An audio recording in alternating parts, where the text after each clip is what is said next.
And hi guys, and welcome back to the Anderson Show. I'm Charlene and I have a wonderful guest called Miriam with me today. Guys. Hi. Today we're going to be talking about childhood stuff. Yeah, childhood bits. You know, all that when we're growing up and how life can be good and bad. Yeah. We're going to be talking about some trauma, some abuse, and where she's now. So I'm going to hand you over to Miriam.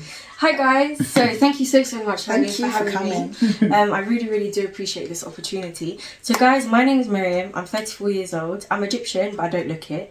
I went through childhood trauma, and basically I would say not physical abuse, but mainly mental abuse, in a sense where I'd always have to adhere to the standards of my family, and that really did affect me, and it really did impact me growing up. And I feel like that impacted me in my relationship choices as well.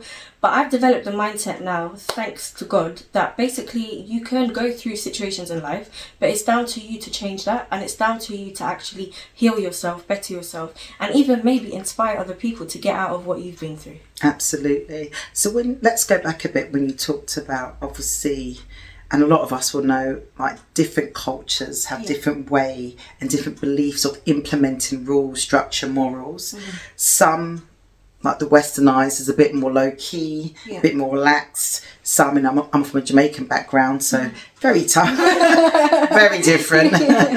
And then when you have to, like, you're merging cultures together, you can have a big clash where your cultural upbringing at home could be very strict, very much like where you're from, and then when you're coming into this world, this westernized world, living in this country, it's more relaxed. You know, kids can talk back, kids have a lot to say, even very small kids and adults is expect to say, that's okay, Tommy, and let's talk about it. Where in other cultures, Tommy doesn't have a say. Tommy will go to his bed and think about what he's done, because there will be a consequence.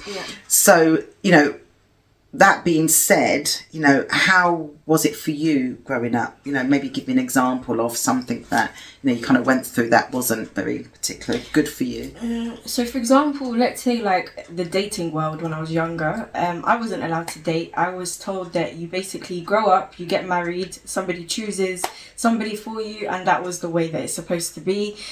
So I grew up not really, and also with my father passing when I was 3, so I never grew up really with a male figure.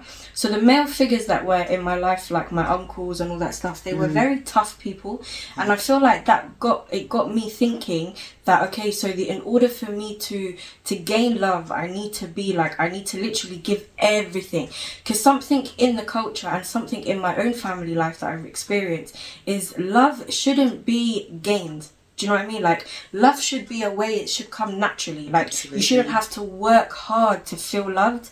And throughout my whole childhood, I felt like that. And I feel like in myself, what helped me overcome this situation, because a lot of people from African families would feel this, is that you need to be content with yourself, and you need to realize that they're projecting, your family's projecting how they feel about themselves. And also remember, they were first time parents, so they've also they try and bring in the culture from back home and bring it here, which obviously causes behavior. Yeah. So I definitely felt the lack of love in my family life, which again, like I said previously, implemented how I saw men in relationships. I felt like I needed to work hard, and when I did work hard, it wasn't given back. It's not that you expect to receive, however, it's like you try and you give your all, but then nothing is received. And I think that does definitely stem from childhood, because what you learn at home is what you implement in your life, and people don't see it that way. People think, okay, you've been through childhood trauma, it's not going to implement your older life. No, actually, it builds the foundation to how you become as an adult. But then the most important part is that whatever the foundations were, you have a brain to overcome. If you want to overcome and you want to heal from your trauma that you've been through, you will do every single thing possible to get to the point that I was at. I think the problem with that is recognizing there was a problem in the first place, totally isn't agree. it? Yeah. It's like saying an alcoholic drinking at 7 a.m. in the morning, the most hardest liquor in the world, or most of it's probably cider because it's cheaper. And then we're saying, oh, is that part of your breakfast? Yeah. You got a drinking problem? Me? Oh, never. No way. And you're like, yeah, but it's 7 o'clock. They can't see that because it's a part of their normal behaviour and it's a part of their coping mechanism. But the moment they get that sort of like light bulb moment, like, this is not normal. Me being drunk at 7 a.m. every day consistently and drinking actually throughout the whole day to the point I'm so numb that alcohol doesn't even affect me in that way anymore. I'm just always drunk. And obviously it's like you need more of it now to, if you want to get to that high level, you just stay in that high, sort of like that buzz. drunk moment. It's almost like they have to really recognise it, now get themselves out of it.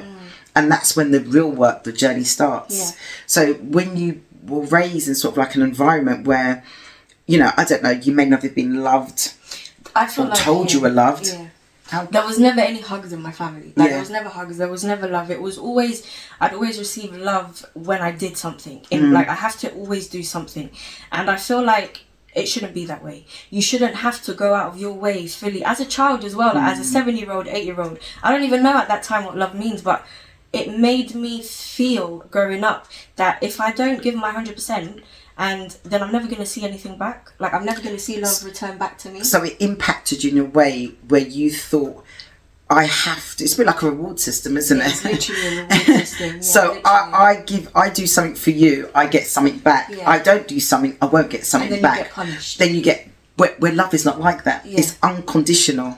I love you regardless. It's like your kids. Well, hopefully some people love their kids. Some people don't. I'm not one of those. I think, no, I'm joking. I love my kids. But it's like, they can drive you crazy sometimes, you know. But I love them unconditionally. You know, like, I'm a God believer, and sometimes no matter what I do, I know that, and I'm not doing it on intention, on purpose, but I'm human, I'm not perfect, but I know God's going to love me unconditionally because he said that. He's not a man that he shall lie. But with humans, there's always terms, there's conditions, totally. You know. So as you said, I do something for you, then I say, oh, well done. But when you don't, it's like, I'm disappointed, I'm upset. And then with do you know what? It programs you to think that way. Like, it programs you to think in your job, in your career life, in your love life. It programs you to think that, okay, I need to give so much. And if I don't get it, if I don't receive it, it's because I never received it. So what am I expecting to be new? And that again comes down to mindset change. But you have the ability, I promise you guys, you honestly have the ability to change the mindset. Absolutely. And you have an ability to realise your worth as well. Because I feel like when I look back to my childhood and when I look back to my family life, I was lacking so much self-worth in me, and now I feel so full. But I'll get to that point in a bit. Right back. After a break. We don't have a break. So when you talked about like the abuse.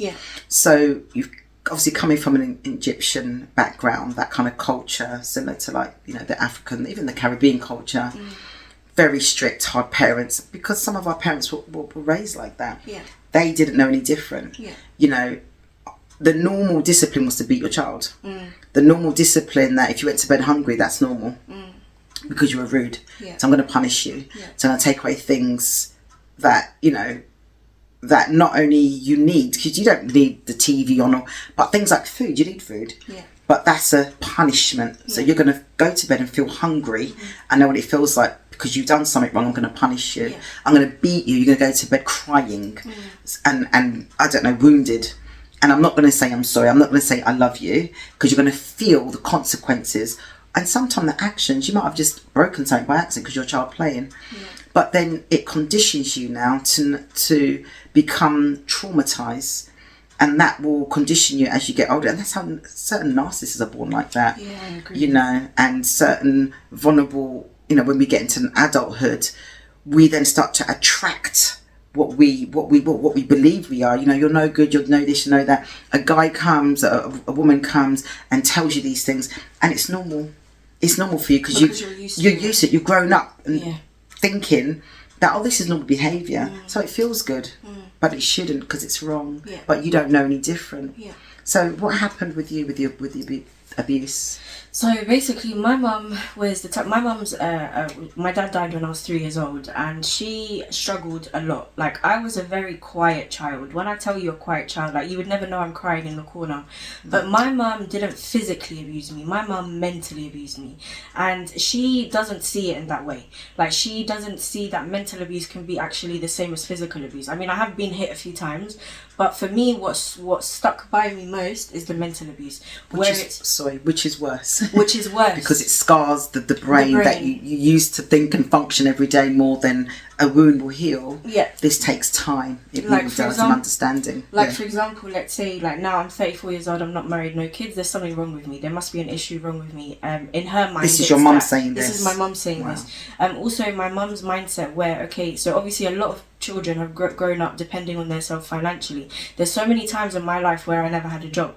Now, I'm not saying that she needs to finance me, but there was never any help financially. So everything that I own, from now my business, all the way down to since I was 16 years old, I used to do so many part-time jobs in order to fund myself. In a way, I'm grateful for that. I must say, I do agree, because now I believe in independency, and now I can stand on my own 2 feet. Other children who are born with a gold spoon in their mouth, they don't know what to do with money. They really don't. And I feel like that's something that back then the kids would get, like, the latest sketches, or they would get this. Me, I'd have nothing. I would have to work to get. So it made me compare myself. And that's a big problem, because once you get into the mindset of comparing yourself, you, believe me, you're never going to be like the best for yourself, because you're always going to feel like, okay, so how come that person has that and I don't? So in a way it pushes you even more, but then at the same time it's like, it built me into a strong, independent woman. And maybe I was scarred mentally. However, it built me into a strong, independent woman. But when I turn and have kids, I don't want to raise them the same way my mum raised them. Because I still feel, at 34 years old, I still feel the effects of love. For me, the biggest... Or the lack of. And the lack of love. The biggest problem for me that I experience is feeling less worthy, is feeling not good enough.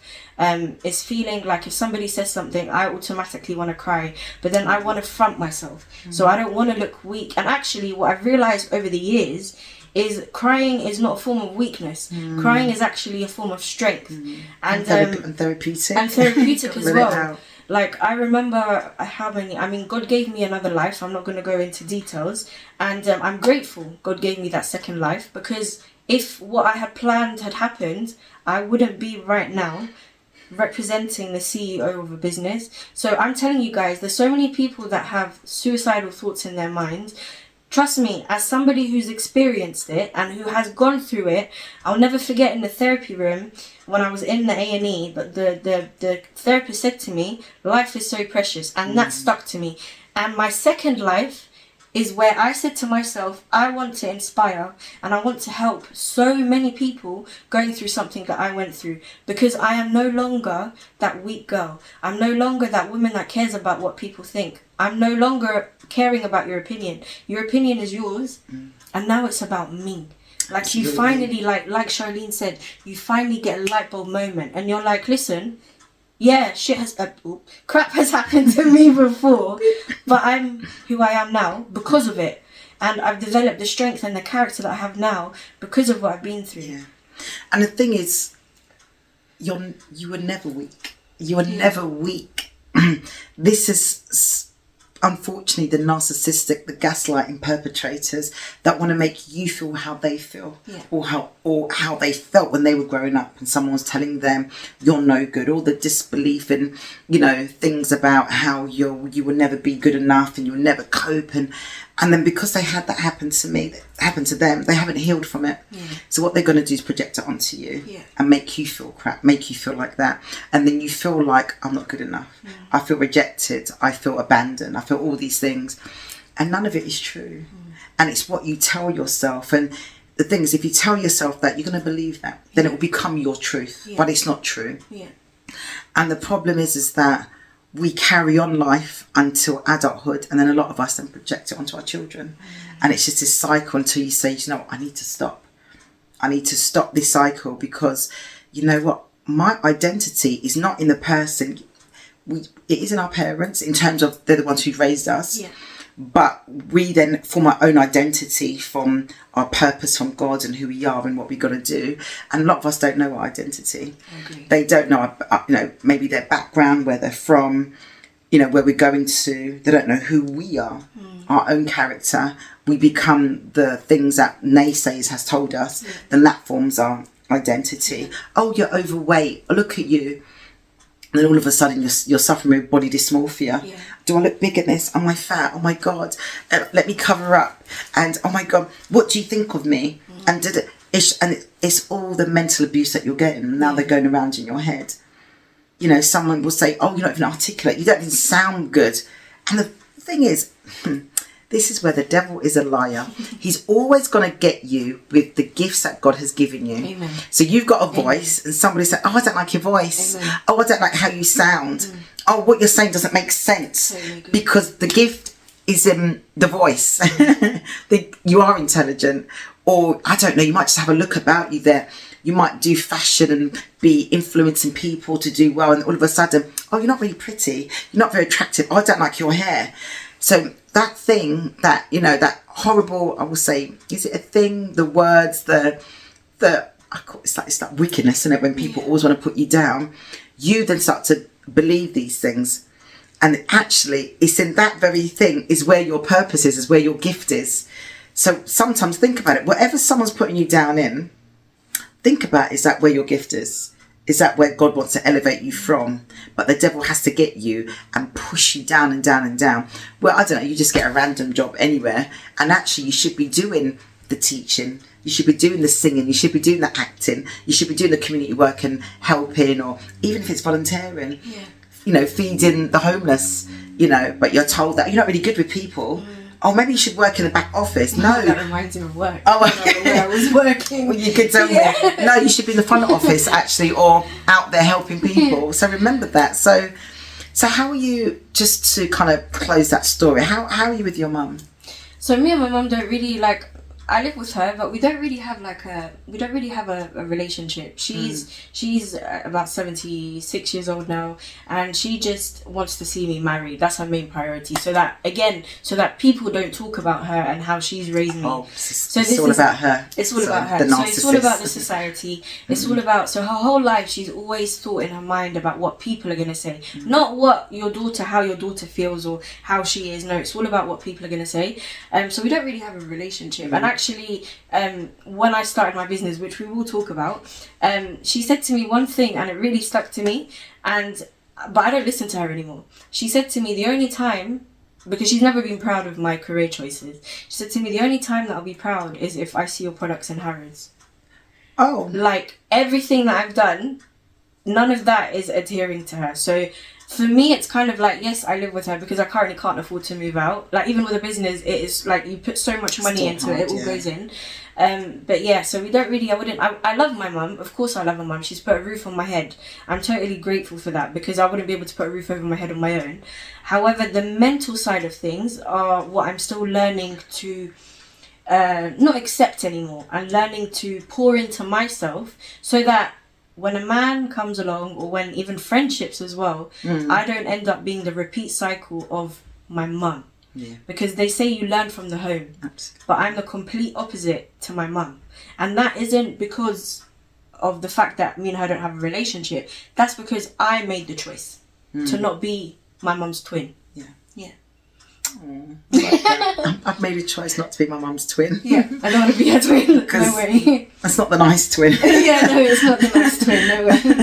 So you're trying to separate yourself in terms of mentally, physically, and obviously emotionally, things you've seen, and be a better version of obviously your upbringing and your parents. And also for me as well, because the whole of my life I spoke to my friend about this actually, and she said to me, she was like, your whole life you've been adhering to what your mum wants. Now I know this sounds really morbid, right, but eventually your parents are going to pass away. Imagine your whole life you've lived adhering to what they want, and then they pass away, then you look back on your life and you're like, well damn, I haven't done anything that I want to do.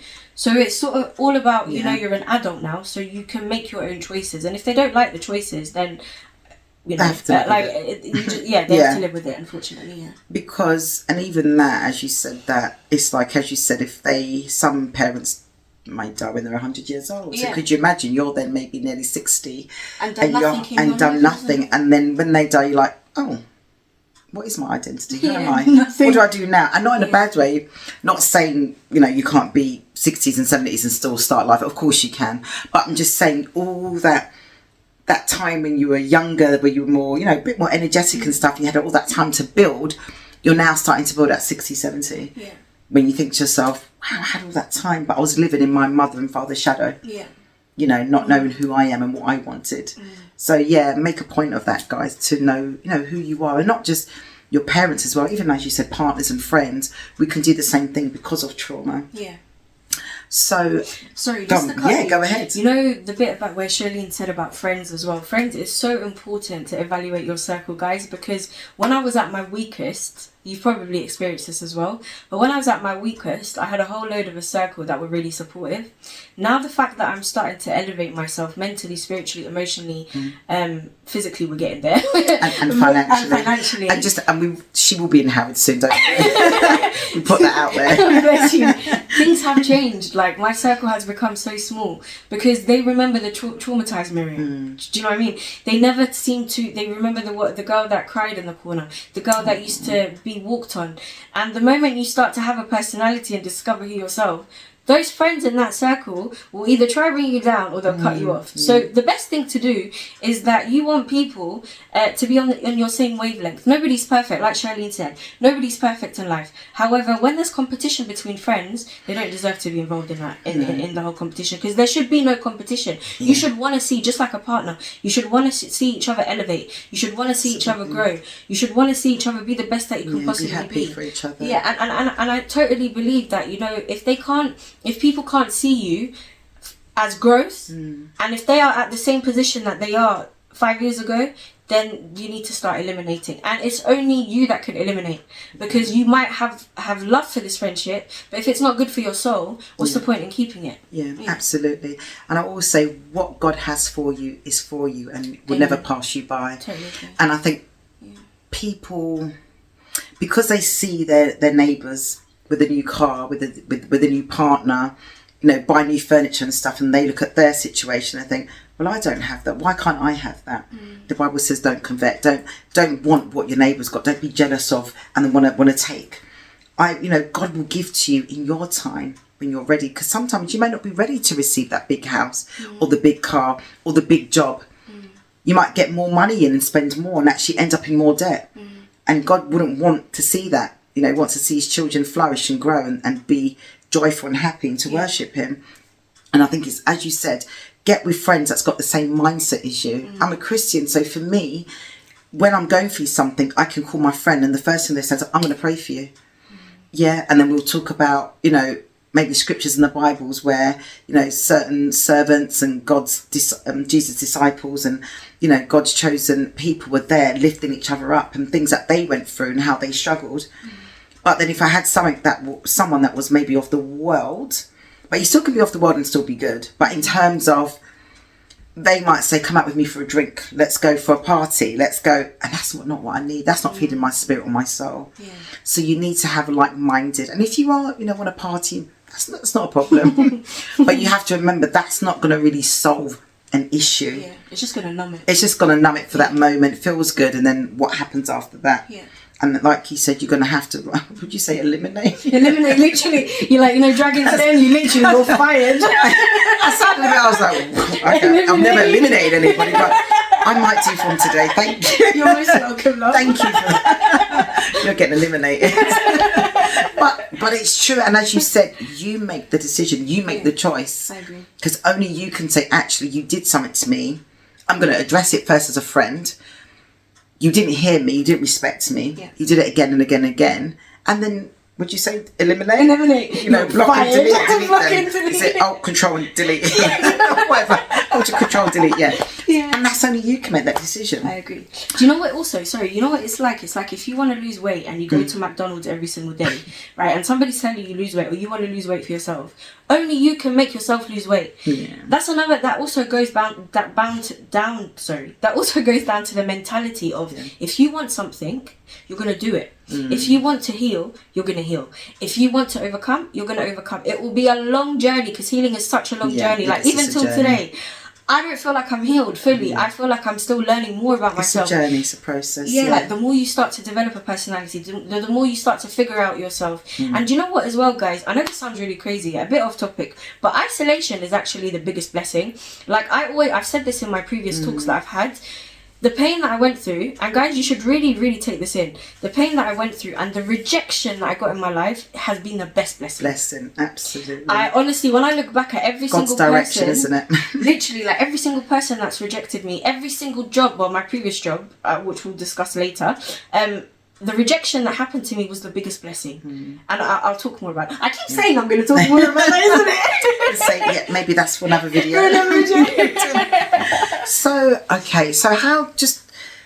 So you've gone from sort of like your mum kind of mentally abusing you, and you talked a little bit about that, and obviously that's affected you in certain relationships where you felt you had to kind of give more than you receive. Not you don't give to receive, but you thought that was like a package, like if I don't do this I won't get that back, so I've had to be someone maybe who you wasn't as well, because sometimes you don't always want to be giving sometimes, or just doing all the time.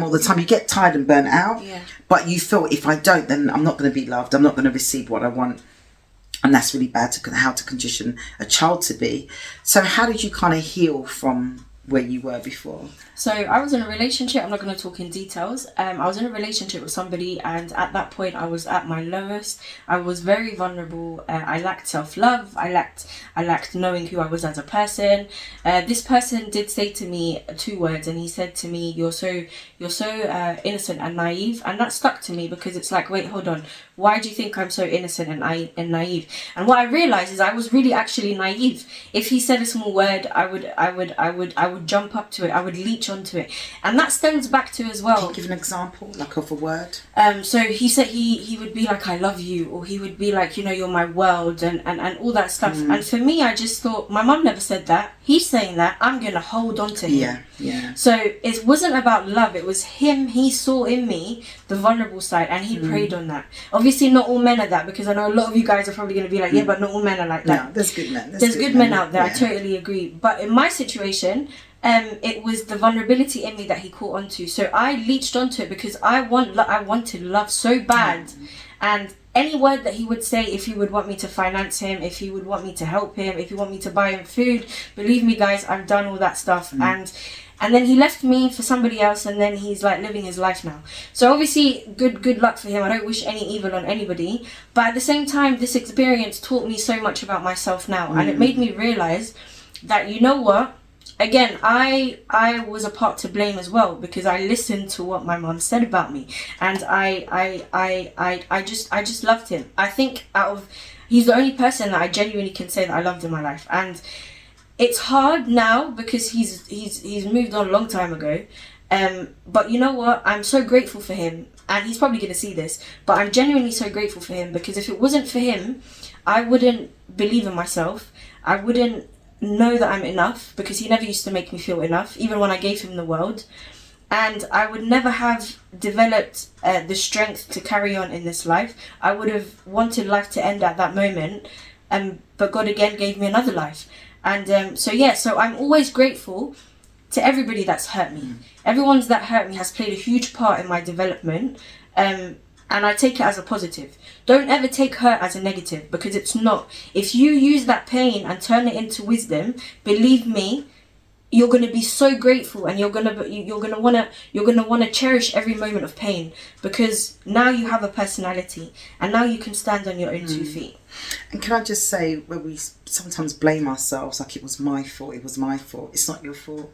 Because a lot of these perpetrators, they know the type of woman that they want to get their claws into. They will have certain words that they will use. Some women will be like on the defense immediately, and they're like, that woman's too much for me. Like, it's crazy now. Like, now I'm on that defense. When somebody tries to talk, I'm just like, wait, I don't want to revisit what happened to me before. So you're quick to kind of shut it down, or to have where some women were like, oh, hey, okay. So I don't know if you're that was literally me. No, but it's true. That's on point. And because my point is, it's not on the woman, it's on the guy. Like, okay, she seems like she's quite easy. I can manipulate this one. And the reason why I say that, if you're a guy, like, how do you know? Because I've spoken to men, and the ones that have said, yeah, this is what we do, it's a game. It's the ones, and you'd be surprised, like I did a course and they went into the prisons with some of the perpetrators that had been convicted.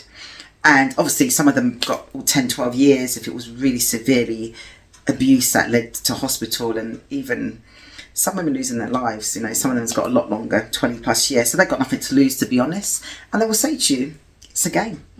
You know, this is, and when you talk to them about their childhood was abuse, father not there, mother smoking, mother beating, mother drinking, because the husband or the partner will come back, abuse and beat the mother. So sometimes that was like her coping mechanism, to be sit there drunk. Kids are out on the road. That young man, even women, have grown up, then do the same to the partner, because that's what they see. And not everybody grows up like that. Some people might say, well, I was raised that way and I've come out to be good. There was plenty of people like that, but we're talking about the ones that have turned out to be perpetrators, unfortunately. So you've got to remember, so some of them, they know the tricks, they know the things to say. They know, you know. So when they meet these women, they like the women that are very confident. Calm. But they like the ones that are very confident, though. And some of them, it's a game to them. They like to see how they can whittle them down. Or how far they can get with them. And then, because if they can wind them down, then it's a game for them and they've won. And then they like the ones that are very timid. So they can just use them, abuse them, cheat on them. And it's... but then in my mind, I'm like, how evil is that? Like, you're going to leave a whole human being tormented and trauma and go into depression to make yourself feel better. That is... It's really sad, but obviously those men and women also need help. But they need to realise they need help and to heal and to seek a therapist or a counsellor. But yeah, it's until we bring awareness to it and make and talk about it more, we're just going to be going around in a circle. So how are you now? So you that partner that you spoke about, that you realise, I need healing. And it wasn't your fault, because sometimes if we don't know, if we've done something over and over again, it becomes our fault because we know about it. Choices. Now we're making the same choice. But the fact that where you've come from, like where you came from your mum, and then you've got into a relationship, you're only knowing, like, it's familiarity. It's like he's doing this, even though he's not doing the same thing as your mum in terms of he's telling you he's love you, but that pattern, that behaviour of that rejection is the same. And that's what you're feeding into, you know. So did you go for counselling or therapy? What did you... So I went to therapy, actually. I used to go while I was working in my previous job. I was working as a HR advisor in a hospital, and for a long period of time I used to go therapy. I actually write, so my healing is writing. So journaling is amazing. Journaling, so I've got a TikTok page. I've also currently written 16 chapters of a book which one day will get published, but I stopped 3 years ago. I write all my emotions out, and I feel like writing for me heals me. And also as well, I'm not ashamed of my story, and that's why I write, because a lot of my friends that I used to have, which aren't associated anymore, used to say to me, you're an open book. And people can read something and think, oh, this must be her. No, for me, I'm authentically myself. I've been through what I've been through. So back to your question, I write, I journal. I also go to therapy. I felt like therapy was good for a period of time, but it's just not for me, because you repeat the same thing that's happened over and over again. And I feel like, it's good to talk about it, but then it's good to find solutions. And for me, therapy, I felt like there was no solution, because they would ask you, how are you? What's been going on? Then you would say, so for me, my emotions are like a fire when I write. Okay. So I have my writings on my TikTok page, not my Instagram page so much. And hopefully I'll get my book published. But I do advise people to do counselling if you need to. And was it counselling or therapy you had? Therapy, yeah. Was it counselling or therapy you had? There's a difference. I had counselling. Okay. Yeah. So what I find with counselling is that they kind of deal with you where you are now. So that's when you were saying, like, and that's why I asked you, where are you now? How are you feeling now? And there are counsellors that will go back, and it depends, because there's all different types of counsellors and types of therapists. And you know, you've got what's it called? FDP. And then you've got the CBT, and you've got this. So there's different types. So one thing I would advise you guys is to do your research and find out what type of therapy or counsellor or counselling you need first, think about what you're going through. Think about what you want healing from. And then when you look at the criteria, does that tick some of your boxes? Because I hear so many times like, no, went to therapy, wasn't for me. But they only went once. Well, you need to go a few more times. Yeah. And then when I said, what type was it? Oh, it was a counsellor. And it was more like a life coach kind of, because I'm a life coach, but it was more like a, how are you now? What job do you want? But you've been through like deep trauma. That's not the counsellor fee. So not that they're a bad counsellor. That's not the right therapy you needed. So do your research first, and you find like CBT is good because it's working with the brain, it's going back and it's talking about what you've been through and how you're feeling, and sort of like coping mechanism, and giving you tools and skills to cope with things, breathing techniques, grounding yourself. But if you then go to a counsellor who doesn't do that, and then like the counselling's no good, no, you haven't gone to the right one. This is what I mean. So look about maybe contacting your GP, like talking therapies. You can call talking therapies. I'll call you back for an appointment, and they'll also send you information about different types of counselling. There's a new counselling, not therapy now, where it's like eye movement. Oh yes, I've heard about that. So there's all different new ones coming on the market now, which might suit you. You see what I mean? So I just want to thank you. Thank you so much. Thank you for joining. Thank you for joining. We're going to do another one. Yeah, thank you for joining. And what I want to say, guys, if you're out there and you need any help, I'm going to put some information of just even like talking therapies and the websites of where to get some from. And it's so nice to see you. Thank you so much for inviting me. Smiling. Bless you. And healing's a journey. Yeah. 100%. So I won't say like 100% healed, but on that way to be sort of like, the best version of yourself. Absolutely. So I'm Charlene from The Anderson Show. I'm Miriam. I'm the CEO of Fragrance with Love. Yeah. So take care. Bye.